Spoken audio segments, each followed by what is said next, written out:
Hello, it's Mike from Vitreus Art. Something I've been meaning to talk about for a little while. It comes up pretty often when we are contacted by people who perhaps finding glass cutting a little bit difficult. We always cover this on our beginners stained glass workshops, or any workshop in fact that involves learning how to cut glass. And that's surprising how many people haven't quite come across this, or haven't learned or figured this out for themselves. If you're right-handed, which I am, then your right arm naturally describes a movement like that pretty comfortably. But this kind of movement, going the other way, is pretty difficult to control. It feels a bit weird actually just doing that, and perhaps you might want to try that yourself. So wherever you have a bit of a shape to cut, then it would make sense, I think, to orientate your piece of glass. Either you've traced the design onto the glass, or you've put the glass on top of the design, which is what we tend to do wherever we can. And the aim is to position the work so that you're able to exploit that more controlled movement like that.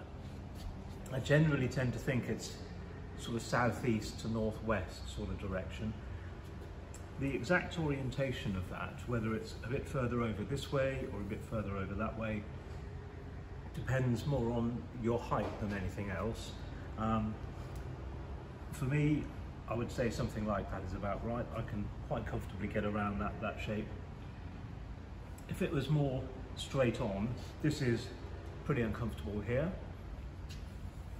If it's a bit further turned around, it's going to get quite uncomfortable by the time I get to the further end of the score here. So it's well worth learning what sort of orientation suits you based on your height and your working environment and things like that. So one of the reasons why this is important, aside from the control, which means that you're able to follow the line more accurately, if we're going the wrong way, as it were, it's very difficult to keep the cutter perpendicular. So the cutter is quite likely to lean, and that is probably the cause of more difficulties for students than anything else actually. Most art glass, especially the machine-made glass like Bismarck and so on, it's got quite a wide band of acceptable weights for the score. A little bit light, a little bit heavy, probably get away with it. What there's much less tolerance for is if the cutter is leaning, and this is why that's probably a cause of more difficulties for students. So working in the more comfortable direction will help you, certainly while you're gaining your experience anyway. Working in your more comfortable direction will help you keep your cutter perpendicular while being able to follow the line reasonably accurately. I would suggest, if you haven't come across this little thing, it's just a factor of ergonomics really. It's how the upper body, the musculature and so on works. I would suggest have a little play and sort of get to grips with that. Now, that's all well and good when there's an obvious one direction to go. What if you've got changes of directions? There's a change of direction here, fairly shallow, and there's a change of direction here, somewhat tighter.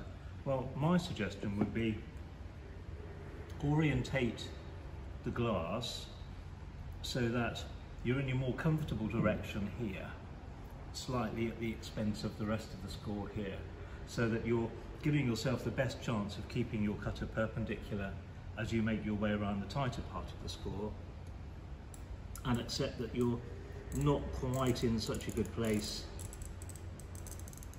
for the shallower part of the score. So I've had to move a bit now to keep my cutter perpendicular. And that's, you know, I'm absolutely convinced after a great many years working with students that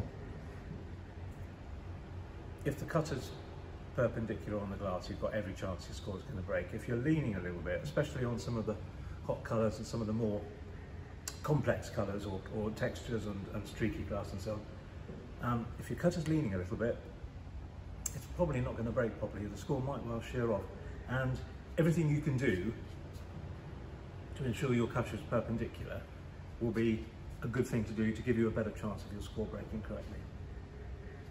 I hope that's helped, just a little short video, and if you like the idea of some little tips and so on, kindly subscribe to my channel. Cheerio!